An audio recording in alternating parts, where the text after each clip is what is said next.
Hi, I'm Lewis. I'm from Cardiff, and today I've been asked to give a brief as I can version of how I came to know Jesus. So I'm from a non-Christian household. I didn't really have any major Christian influence growing up when I was a kid, and the subject of God was just weird to talk about. Um, but yeah, I had a good upbringing.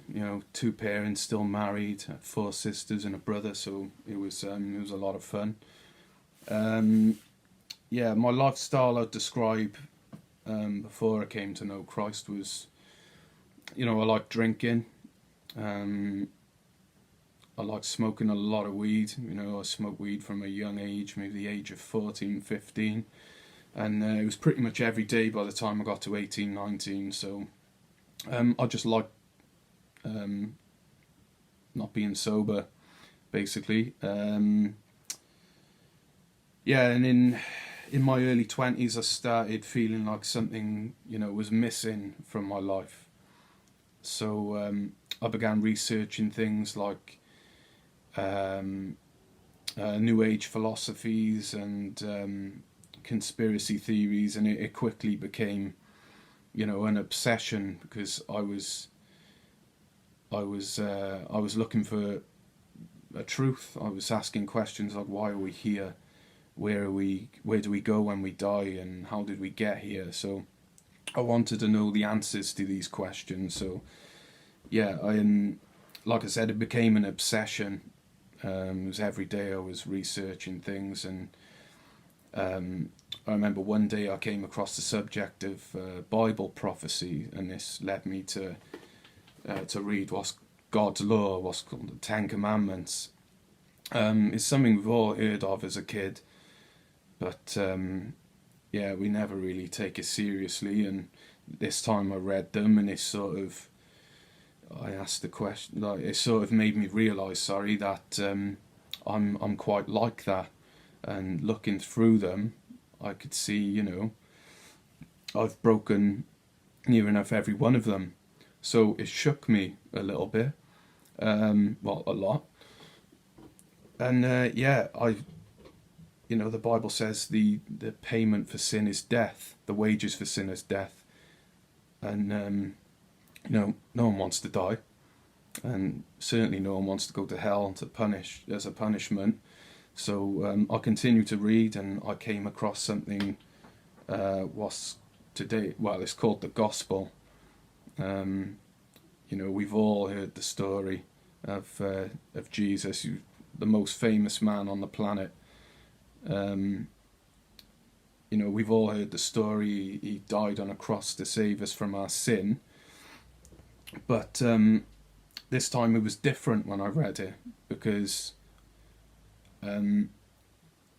I'd read the Ten Commandments. I understood that I'd broken these, and there is a judgment for that, and there is a punishment. So yeah, I just found myself asking the question of what if this is true, and going about my day-to-day life after that was hard because I constantly had this question on my mind, and I would constantly hear his name. Like people use his name much more than we think, and it's just in the wrong way. But yeah, he was on my mind all day, till I got to the point where I was like, I can't take this no more. So I thought, I'll pray, because if there is a God there, and I ask him, I just thought, let's give it a go. I didn't have a clue what I was doing. I felt like an idiot because no one's actually in front of me. So I was sort of just like looking up, like hello, and yeah, I said, if this is true, and I'd like you to show me. Then a few nights later, so I had a routine of I had two kids at the time, two boys, and my partner, and I had a routine of like 10 o'clock. Usually, she'd go to bed, so I'd wrap a spliff. Then till early hours of the morning, I'd just keep smoking. So this night I rolled my spliff, went outside, and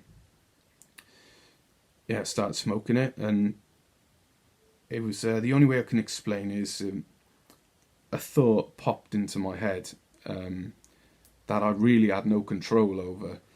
And it was like, sort of, where did that come from? And it kept saying, in like, repeating, and it was like, just put it out, just put it out, just put it out. And obviously I'm there, and I'm like, well, I don't really want to. Then all of a sudden my hand come down, and sort of just squashed the spliff into the wall. And the only way I can describe what happened next was I was in autopilot. That's what it felt like. I had no real control. It was just no thought process, just into the house, grab the tray, bang, straight in the bin. All of it, the weed, the grinder, whatever, it was all gone. And I just sat down and wondered what had happened. So, it freaked me out. And the next day, I spoke to my now wife about what had happened and what was going on, and I just kept asking the question, like, what if this is true? Then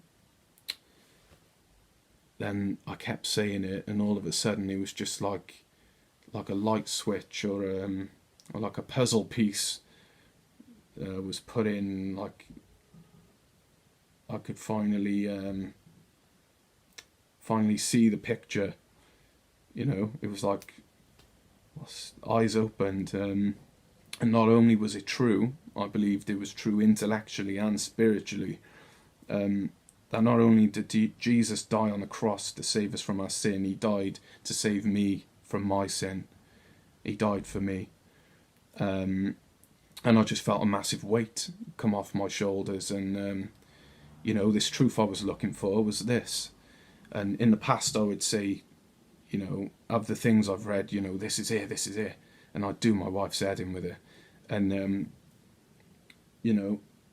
I've never said that. Like, I said that, this is it. Like, this is it. But I've never looked for anything else, because I've found the truth I was looking for. And that truth was Jesus. And ever since, the rest is history. The shame, like when I've read the Ten Commandments, I felt quite shameful, and that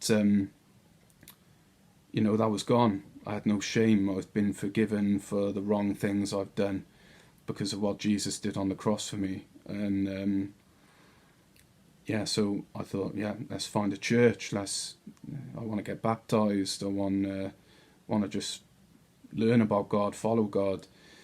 And that's what I've done. I joined St. Mellons Baptist Church, got baptised in May of 18.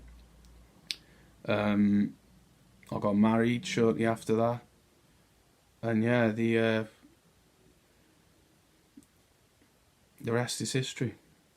I just wanted to share a verse before I go. And this verse is found in John chapter 14, and it reads this,